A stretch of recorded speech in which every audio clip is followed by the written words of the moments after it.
Un progetto importante, ovvero carta sì, prezzi agevolati per tutti coloro che vorranno usufruire delle bellezze e delle meraviglie di questa provincia. Sì, siamo giunti praticamente alla quarta edizione di questa carta sì, l'edizione 2012.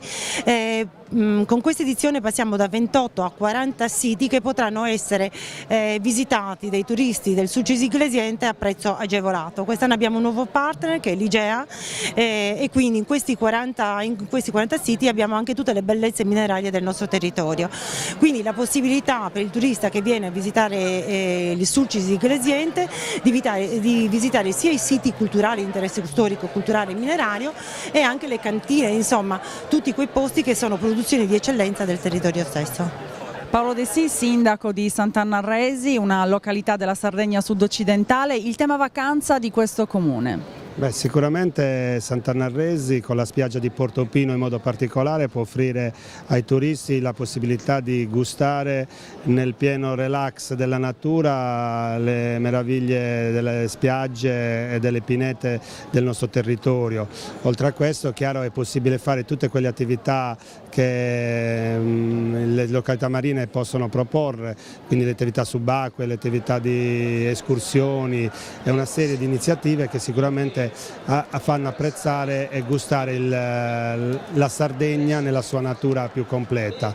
Ecco, quindi possiamo parlare apertamente di turismo attivo per quanto riguarda anche questa zona dell'isola? Sì, sicuramente sì, anzi un turismo che fa, come piace dire a noi, gustare veramente i sapori della Sardegna, perché ancora il profumo delle pinete, delle spiagge, delle alghe e della laguna, sono dei percorsi di trekking meravigliosi in una natura bellissima. E nonostante tutto poi siamo in condizioni di ospitare anche turisti che sono possessori di animali, perché abbiamo una spiaggia attrezzata per i cani, e poi anche le persone diversamente abili possono usufruire quasi in piena tranquillità della maggior parte delle nostre spiagge.